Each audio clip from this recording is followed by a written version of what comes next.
thoughts and I can show you my side. Give me a look when you are moving in my time.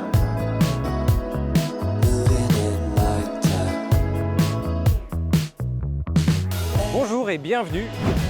Just a feeling that we'll make it low. Merci de nous retrouver pour un nouvel essai de scooter, pas n'importe quel scooter, un scooter GT. Pourquoi GT? C'est marqué dessus. Non, en fait, la grosse catégorie en France qui fonctionne très bien, ce sont les scooters dits GT, un peu cossus, haut de gamme, premium, et là-dessus, il y a deux scooters qui se partagent vraiment la grosse part du lion. C'est le cas de le dire, puisque ici c'est un scooter Peugeot. C'est d'un côté le Honda Forza 125, conçu en France mais fabriqué en Italie, et puis à côté le Yamaha X-Max 125. Et voilà, une fois que vous avez ces deux modèles, ils sont tous les deux dans le top 10 des ventes chaque année, dans le top 10 des deux roues de 125 cm3 et plus.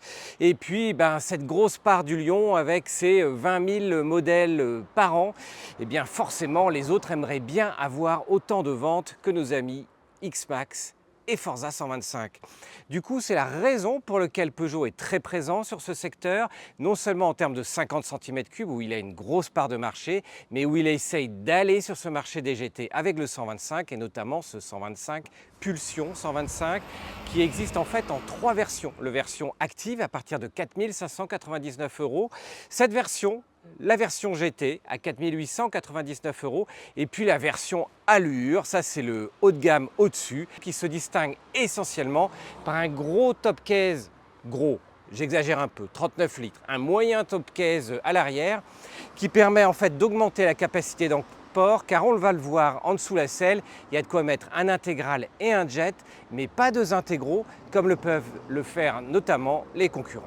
Alors forcément, on parle de Peugeot motocycle, anciennement Peugeot scooter. Ce scooter est fabriqué à Mandeur, donc dans une usine française. C'est un scooter 100% français. Ensuite, il n'y a plus rien à voir entre le Pulsion et puis les anciens scooters dits GT chez Peugeot.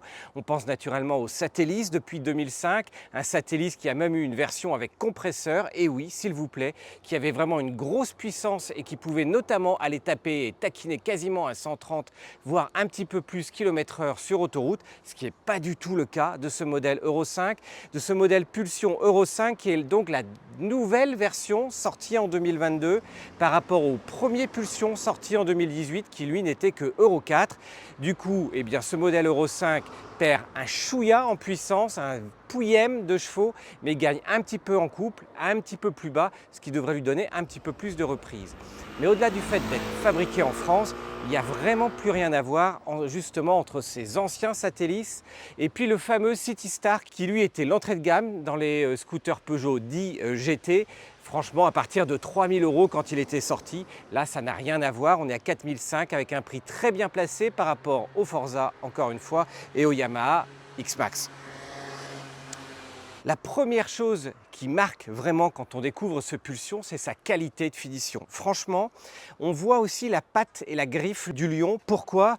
Avec cette grille vraiment à l'avant, où on découvre un petit peu les canines avec cette signature à LED.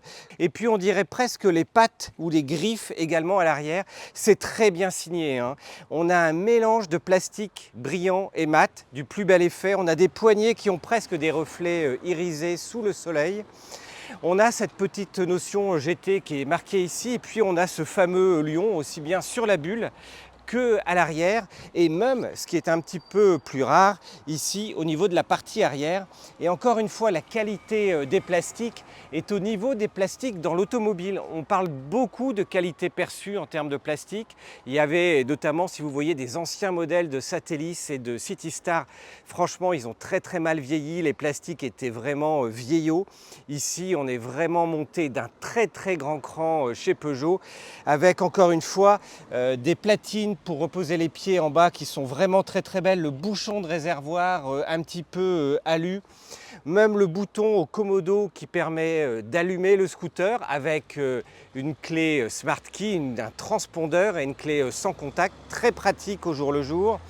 Et puis un très bel écran avec un petit écran TFT au centre connecté. Et oui, c'est l'une des caractéristiques de ce Peugeot également. Il est connecté et il vous permet de récupérer non pas une carte GPS, mais simplement les directions, mais c'est déjà très pratique. Et puis toutes les informations avec un compteur vraiment à l'image voiture et auto à gauche et un compte-tours gradué dans le sens inverse des aiguilles d'une montre, un peu façon auto, très sportif. Et encore une fois ici, et on le voit très bien de nuit, une très jolie signature lumineuse intérieure à LED du plus bel effet. Franchement, vous avez un beau scooter, vous avez un scooter premium. Quand vous êtes à bord et dans l'habitacle, c'est vraiment de la qualité. Et toujours dans la notion de connectivité et de modernité, on a un feu warning à l'arrière. Alors vous me direz, le warning il est partout. Non, ici il est automatique. Ça veut dire que quand vous freinez, il n'y a pas simplement le feu stop, mais il y a les warnings qui s'allument. Une bonne raison et une sécurité en plus pour ne pas se faire rentrer dedans. Côté motorisation, on a les derniers moteurs PowerMotion Euro 5 chez Peugeot qui développent désormais 14,4 chevaux pour 12,4 Nm. On est un petit peu en dessous des 15 chevaux maximum que propose cette version disponible pour les permis B avec 7 heures de conduite pour un poids relativement raisonnable à 169,5 kg. Mais globalement, on a un petit gabarit et puis à l'avant, on a une fourche de 37 mm. C'est pas énorme, mais ça donne un peu une idée également du gabarit du scooter. Ce que l'on va surtout retenir, c'est qu'on a un débattement de 95 mm à l'avant et de 90 mm à l'arrière. Et cet important débattement par rapport même à certains modèles de moto va vous donner une idée du confort que ça va apporter. On a naturellement un ABS, mais également un freinage SBC, ce qui veut dire qu'il est couplé avant et arrière. Ça permet que quand on utilise l'une des poignées, ça active également l'autre frein en même temps et c'est également un gage de sécurité. Côté freinage, c'est pas du tout surdimensionné parce qu'on a juste un petit et simple disque avant et à l'arrière, un petit disque de 210 mm. On le verra en embarqué sur son efficacité sur la route. Côté aspect pratique, on a un vide-poche plutôt pratique à l'avant.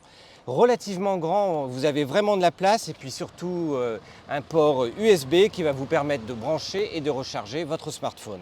Sous la selle, on trouve un grand coffre qui va vous permettre de mettre plutôt un intégral et un jet, mais pas deux intégraux. C'est pas le plus grand. Par contre, on peut quand même ranger un grand classeur de type A4, grosse comptabilité, qui passera exactement en largeur. Ça, c'est un bon point. Il y a une petite lumière qui s'allume, y compris quand le scooter est éteint. Alors, c'est bien quand il est éteint. Par contre, il ne faut pas laisser la selle ouverte si vous ne voulez pas vous retrouver à sec de batterie naturellement. Et toujours côté pratique, ici il y a le fameux petit anneau qui permet d'accrocher un sac. Mais par rapport aux scooters grandes roues qui ont en général des planchers plats, ici il n'y a pas de plancher plat. Et du coup c'est un aspect moins pratique pour arriver vraiment à caler quelque chose ici agrippé par ce fameux crochet. On notera qu'il y a à la fois une béquille latérale et une béquille centrale sur ce scooter 125. Et autre point non négligeable, c'est que la mise sur béquille centrale est vraiment hyper simple.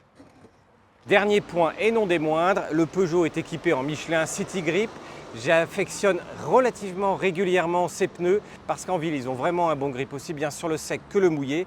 Et c'est également un gage de sécurité par rapport à beaucoup de scooters qui ont des pneus de marque quelquefois exotiques. Bon voilà, assez parlé, on enfile le casque, le blouson et puis on vous dit vraiment ce qu'on en pense sur la route. Et bien voilà, on est à bord de ce Peugeot Pulsion 125 qui franchement offre une position assez haute, mine de rien. Pourtant la selle n'est qu'à 790 mm de hauteur, mais les deux bouts des pieds touchent tout juste à terre pour le pilote d'1,70 m. C'est un peu la règle, on est au même niveau qu'un X-Max 125 ou qu'un Forza. La seule caractéristique quand on est dans cette espèce d'habitacle très automobile, c'est qu'on a l'impression d'avoir un tout petit scooter. En fait, il est moins massif en largeur que ne peuvent l'être les concurrents majeurs, et je ne parle même pas d'un ancien Bergman. Ici, on a l'impression que tout est petit et pourtant les tailles sont très proches de la concurrence. Par contre, avec une jolie finition. Et puis, grâce à la clé Smart Key dans la poche, ici, on peut allumer. À noter qu'au bout de quelques secondes, si on n'a pas démarré juste derrière, ça se rééteint. Donc il faut retourner ici le contacteur, le remettre dans l'autre sens. Mais sinon, à part ça, tout va bien. Au démarrage, on a une position très naturelle, très simple, qui permet aussi de faire un demi-tour de poche. C'est Le Peugeot 125 est très maniable, très facile, très simple pour un permis auto qui débuterait. Après, dès que on accélère, allez, je suis à fond, il monte jusqu'à 7500 tours, on n'est pas encore à 50 km/h. C'est un peu la grosse caractéristique de ce Pulsion 125. On entend le moteur partir jusqu'à 7000, 7005, voire 8000 tours, et il pédale un peu dans la semoule, un peu dans la choucroute, avant d'arriver à trouver une vitesse en ville. Et voilà, on accélère à fond, le contour est encore à 7000 tours minute. On a une chaussée qui est un peu défoncée et on constate tout de suite que malgré les défauts de la chaussée, c'est très confortable. On n'a pas de retour, c'est pas sec, c'est pas ferme. Y compris quand on arrive sur un dos d'âne, et ben ça amortit plutôt bien le dos d'âne avec un freinage où il faut vraiment ne pas hésiter à prendre les deux freins. Pourquoi il ne faut pas hésiter à prendre les deux freins? Parce que on a surtout un freinage couplé, ce qui veut dire que là je viens de prendre le frein avant vraiment à fond, il est plutôt un peu spongieux, pas très efficace. A contrario, là maintenant je prends le frein arrière qui est sensiblement, quand on est à 40-50 km/h, plus efficace en impression en tout cas d'instantanéité que le frein avant. Mais quand on prend les deux freins, là vraiment il y a une vraie efficacité. Au moins, ce qui est bien, encore une fois, pour un permis B qui automobiliste, qui a juste 7 heures de conduite, il ne sera pas surpris par un freinage trop violent. Par contre, ça demande parfois un tout petit peu d'anticipation. En fait, le freinage est homogène par rapport au moteur, c'est-à-dire que le moteur il peine à prendre ses tours. On le voit, avant qu'il arrive à 70 km/h, j'ai la poignée à toc à droite. Ici il n'y est pas, il est encore à 50 km/h. Il est à 60, il prend pas beaucoup ses tours, et c'est un petit peu ça qui va pousser la consommation en ville par rapport aux 2,5, parce que histoire d'essayer de lui extraire ses 14,4 chevaux, on va essayer de tirer un tout petit peu dedans, et Dieu seul sait s'il faut le cravacher, le lion, pour qu'il arrive à avancer. C'est clairement pas le plus puissant du marché. Là je suis repassé à 20 km/h, je ne suis toujours qu'à 50. Et voilà, il faut que j'attende. Là je suis à fond, quasiment à 70, et c'est à partir de là qu'il va commencer à prendre ses tours jusqu'à 90 km/h, et après il lui faut un peu de temps, alors que pourtant on est en train de descendre. Ah, les démarrages, faut pas hésiter. Par contre, la maniabilité est vraiment au rendez-vous. Ça se manie très facilement. Voilà, le Pulsion est agréable pour cette maniabilité, cette légèreté globale, malgré les 169 kg,5 kg. Sur des courbes de ce type-là, tant qu'on ne les prend pas de façon trop rapide, tout va bien. Par contre, si les courbes se rapprochent de façon plus rapide et où il faut passer d'un angle à l'autre, voilà, la maniabilité sera alors un tout petit défaut. Demi-tour en duo dans un mouchoir de poche, sans effort, sans pousser de trop. Allez, c'est reparti, un départ. J'ai la poignée vraiment à toc ici. On attend.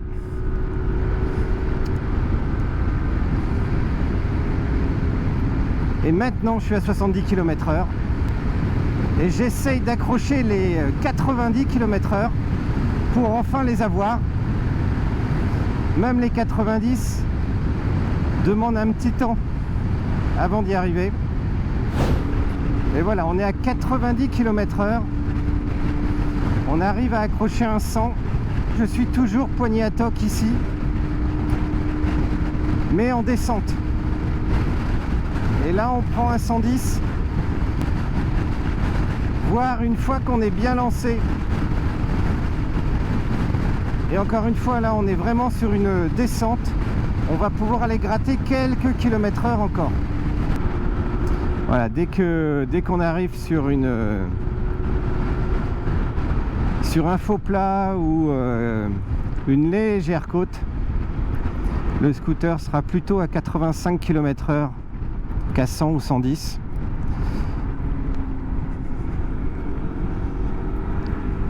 Et a fortiori, dès qu'il y a du duo, il sera encore un peu moins rapide et perdra quelques kilomètres/heure. Maintenant, le scooter, il est fin, il se passe hyper facilement en interfile. Et c'est l'un des points qui le confirme comme un vrai scooter urbain. Côté consommation, ça donne quoi? On a un petit réservoir de 11,1 litres qui va en fait consommer aux environs des 3 litres par rapport aux 2,5 litres annoncés officiellement en consommation instantanée par Peugeot. Côté option, est-ce qu'aiment bien rajouter les propriétaires quand ils achètent une version GT? Eh bien, c'est tout simplement un tablier qui est à 123 €. Ce sont éventuellement des manchons, 56 €. Il n'y a pas de poignée chauffante en option chez Peugeot. Par contre, certains concessionnaires sont capables d'en poser. Donc ça, c'est une autre possibilité. Et puis, il existe également une version de bulle haute à 140 €.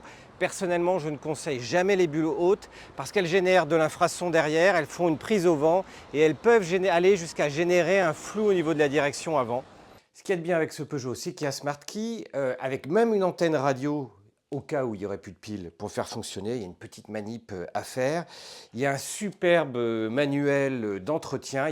En fait, il a l'air très très gros comme ça, mais il y a 15 pages en français. Le reste, c'est toutes les autres langues pour dire exactement la même chose.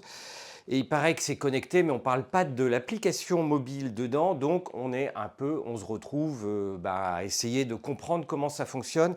C'est là où commencent les difficultés. Quand on a un iPhone en général, des AirPods, on appuie sur les AirPods, lui il s'allume tout seul et puis tout est connecté directement.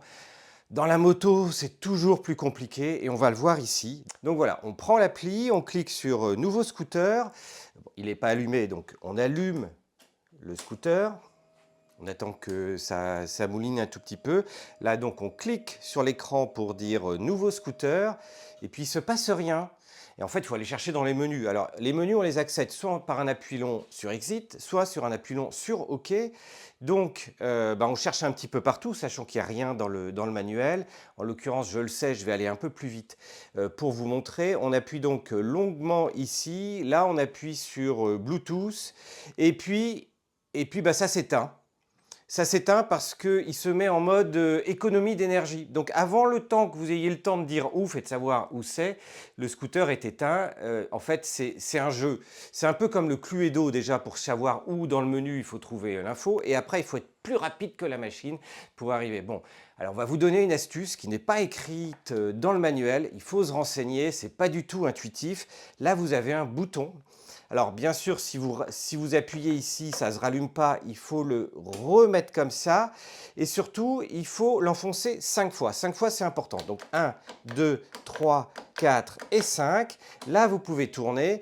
Et là, votre scooter, votre compteur ne va pas s'arrêter au bout de 2 secondes. Et du coup, vous allez pouvoir commencer à faire les manipulations. Ça, c'est important. Donc du coup, une fois que vous êtes mis sur le menu et que vous avez appuyé sur Bluetooth, alors, il faut revenir en arrière, il faut un appui long, donc pas un appui léger, où là on met activer. Là, il va vous mettre le petit numéro de connexion que vous allez rentrer sur votre téléphone. Et là, miracle, il va vous dire téléphone connecté, application connectée. Avec cette application, vous avez une belle carte qui n'existe en fait que sur l'application, parce que l'application, il y a l'équivalent d'un Maps ou d'un Google Maps dessus. Par contre, sur l'écran, ici, vous n'aurez que des indications limitées. C'est une flèche, le nombre de mètres qui vous sépare jusqu'à juste au prochain embranchement, et puis en tout petit, écrit en bas, la rue dans laquelle vous vous trouvez et la rue suivante que vous devez prendre. C'est vraiment écrit petit. Avec l'âge, avec la vue qui baisse, ça peut être un peu compliqué. On aurait bien aimé l'avoir plus grand. Et puis surtout, cette application, mine de rien, vous devez la payer 60 € tous les ans. Et oui, pour avoir accès justement aux mises à jour de cartes. Sur les GPS en général, c'est une mise à jour à vie. Là, quand vous achetez le Pulsion, eh bien, il vous offre les 2 premières années. Et puis après, c'est 60 € par an ou 100 € tous les 2 ans. Donc, il faut le savoir. Après, eh bien sûr, il faut télécharger les cartes puisque les cartes sont mises à l'intérieur de votre téléphone. Petite note d'humour, entre guillemets, on avait 6 Go qui restaient et la carte qu'il faut télécharger faisait 2 Go. Donc, on se dit il y avait assez de place dans le téléphone et non, au bout de 3% de téléchargement, ça s'arrêtait. Donc on se dit, bah c'est bien, dans l'application mobile, on peut télécharger uniquement la carte, par exemple, Île-de-France, qui fait que 223 mégas. Donc on la télécharge, parfait, de façon, sans avoir besoin de télécharger toute la France. Mais quand on clique sur navigation, eh ben non, il redemande à télécharger toute la France. Et du coup, vous ne pouvez pas avoir la navigation.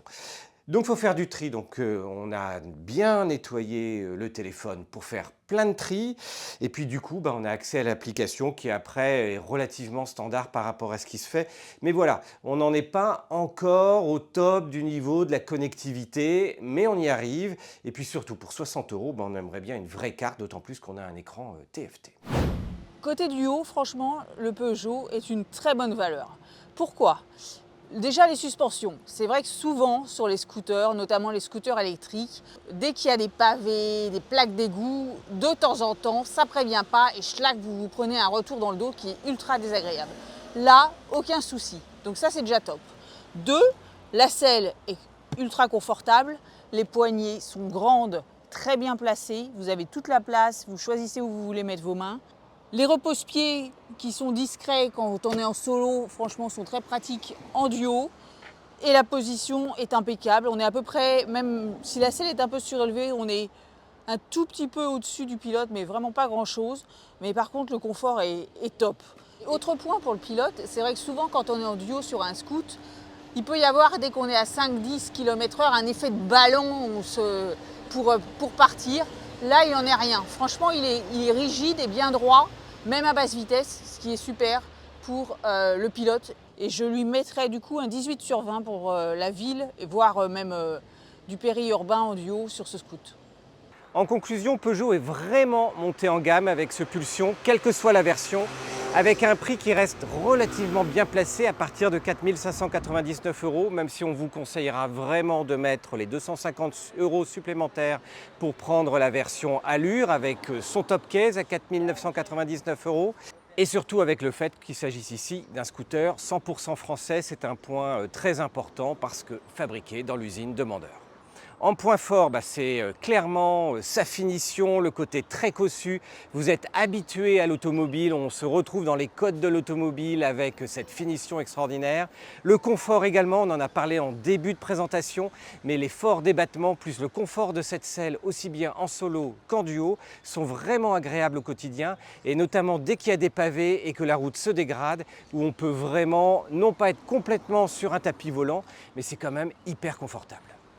Côté point faible, c'est clairement le moteur. On l'a déjà vu également chez Yamaha avec le X-Max, où entre l'ancienne version du X-Max et la version Euro 5 qui a en fait intégré plutôt le moteur du N-Max, on a perdu en puissance et en vitesse de pointe, et où le Forza 125 aujourd'hui a le moteur le plus dynamique et le plus puissant. Ici on est en net retrait, faut plutôt compter sur une vitesse de 100 km/h, c'est rare d'arriver à atteindre les 110 km/h.